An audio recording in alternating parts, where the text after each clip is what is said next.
Still me, guys. I love watching Agents of S.H.I.E.L.D., but this is by far the most fun I ever had watching an episode. We should do this every week, right? Okay, so now my pleasure to introduce tonight's moderator. Please welcome Matt Mitovich, editor-at-large at TV Line.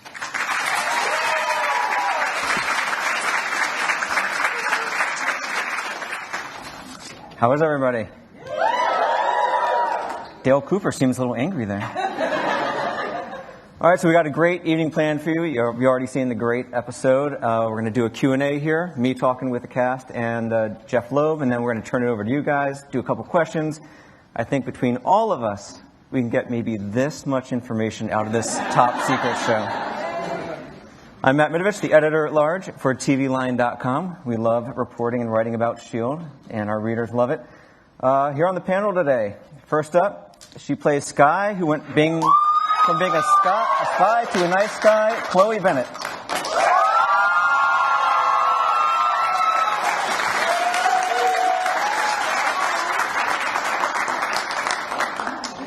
Next up, she used to work at the ER, and now she sends bad guys there, Ming-Na Wen.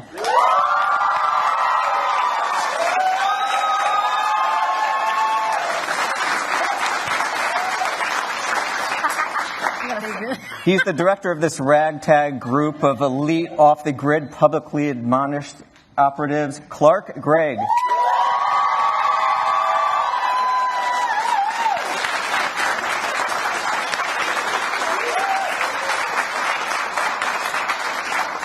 And we also have the head of Marvel Television and an executive producer on Marvel's Agents of S.H.I.E.L.D., Jeph Loeb. Yeah.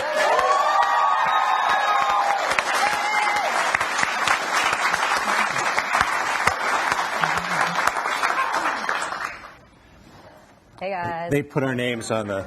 I know. Yes. We can sit on them. We knew where to sit. So smart. Souvenirs. So, Chloe, what is Skye's real name? Deborah. And I have no idea. They've been referencing it. We're shooting episode 8, and I still don't know. So. Can we rule out E.T.? Yes. That's taken. What was the name? Mary Sue Poots. Mary Sue Poots. Mary Sue Poots. That was the name they gave me at the orphanage. That's what Clark calls me. He doesn't, but that would be funny. MSP. That Bobby Morse makes quite an entrance. Woo! Bobby Morse does. We are very happy to have Adrienne Palicki join our cast. So you'll be seeing more of Bobby Morse. She's got some cool moves. I was at New York Comic Con last week, and the two of you, Clark and Jeph, were there. Clark's a freaking rock star there.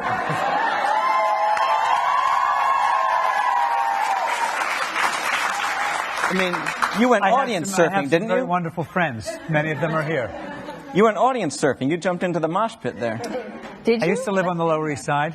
That's how we show our love. It's a stage dive. I'm going to go out on a limb here. I think old Christine might take you back at this point. No.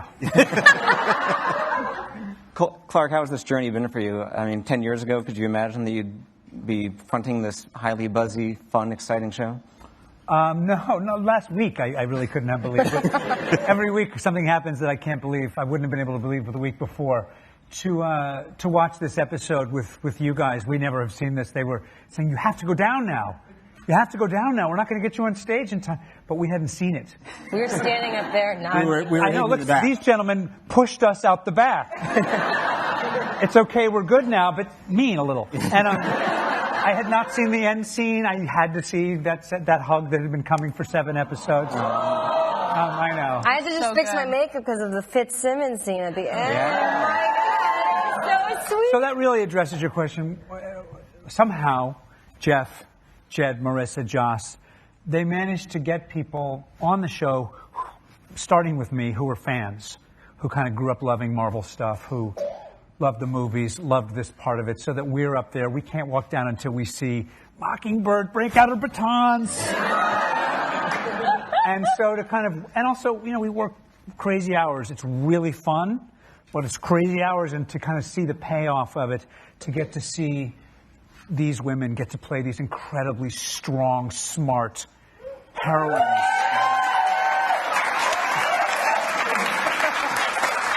As the father of a 13-year-old daughter, it just makes me, as we say, kvel, to see these tremendous female characters, not just kicking ass, but kicking ass in science, and to see all the actors on our show, many new ones, the amazing Nick Blood, Henry Simmons, Adrian, as you said, Kyle, Reed Diamond, Adrian Pazdar, and all the people who've been with us from the beginning, everybody kind of stepping out and taking their solo, like this incredible new Marvel TV jazz band is really it's very rewarding to watch. Yeah, I mean, when you watch the credits on this episode, it's kind of a redonkulous cast. Redonkulous. I mean, like you said. We were going to call this episode Redonkulous. Redonkulous. With a period between each letter. And you would not really believe, like, we are the biggest dorks, and it's so amazing to be able to play these really cool kick-ass characters. Well, okay, I'll just speak for myself. And we'll just put it on me. I'll just put it out there. I'll D just speak period, for O period, R period.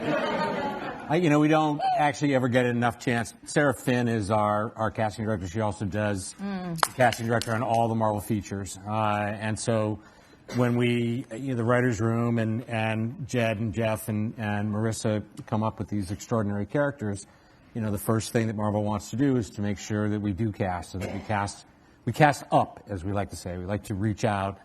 It's why you wind up with people like Bill Paxton, playing Garrett last season. Bill. But again, I think one of the things that's so exciting about our cast is that, like Brett Dalton, who plays Ward.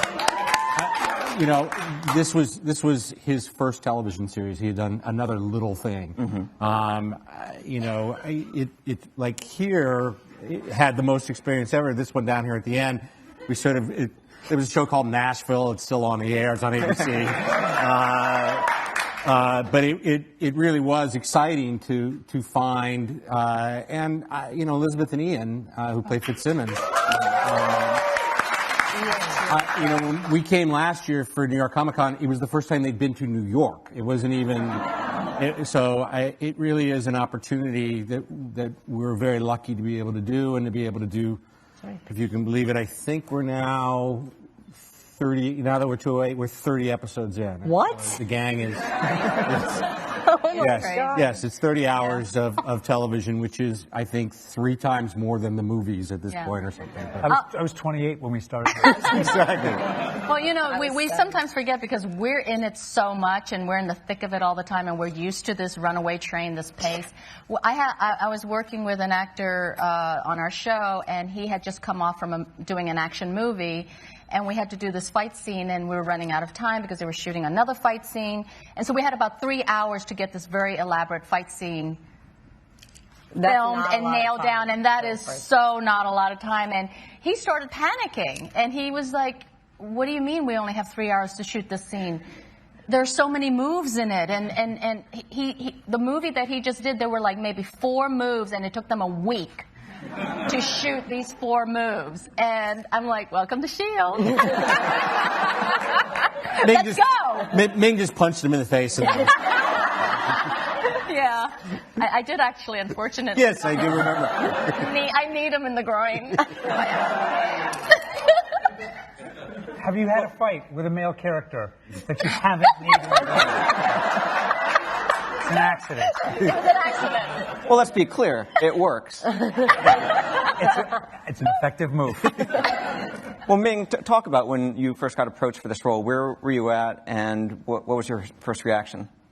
I'll make a long story short. My first reaction when I got the sides, I was so excited. This was right up my alley. I've been a geek and a nerd all my life, and I love Joss Whedon, and it was just, yeah, right?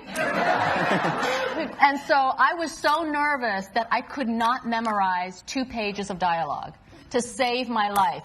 I tried, and the words just would not stick because all I was worried about was how much I wanted this part. And I wasn't focusing on just the work. But Joss and Marissa and Jeph, Belle and Jed and some of the they were so wonderful and warm in the audition room and made me feel so at ease that I just. Mig had a different approach than you. Yeah. Mig, Really? They were scary. No. You know, so I just Ming was went first in. time. You were. I was the first one cast you were after first cast Clark, after Clark.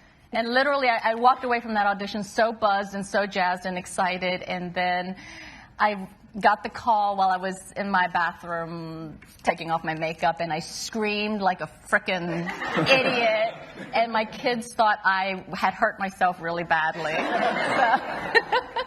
So that was the moment. Was the physicality of the role exciting for you, or a little bit intimidating? Oh no, I love it. I love it so much. Keeps me fit, you know.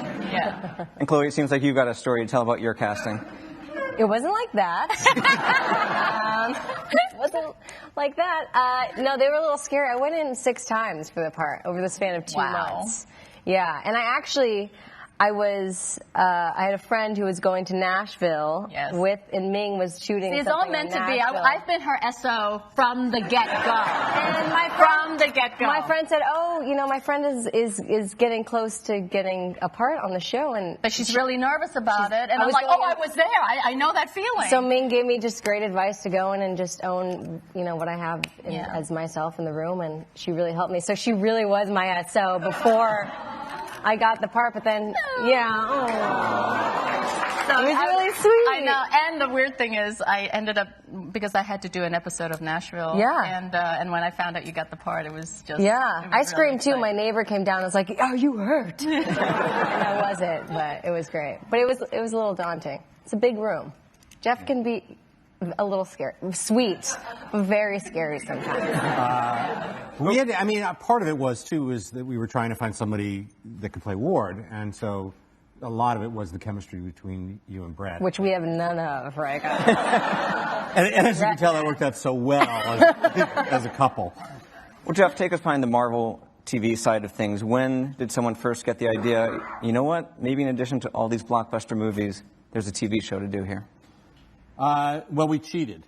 We had been thinking about developing a few things, one of which I think some of you know, which is Jessica Jones with Melissa Rosenberg. And ABC had come to us and basically said, look, you know, we need something for, then it was 8 o'clock at Tuesday night, and now we're at 9 o'clock. The way we cheated was that I went to my old friend and somebody who you all know, which is Joss Whedon, who literally had just finished The Avengers. So when you think about it, it's like when you go, you know, those football players that come off the field at the end of the Super Bowl and they say, "Where are you going to go?" And they go, "I'm going to Disneyland." I grabbed Joss after, you know, Avengers had done like $1 billion, and I said, "Hey, how'd you like to do a TV show?" And oddly enough, he said, "Yeah." But I think, in all fairness, a lot of that had to do with this gentleman here.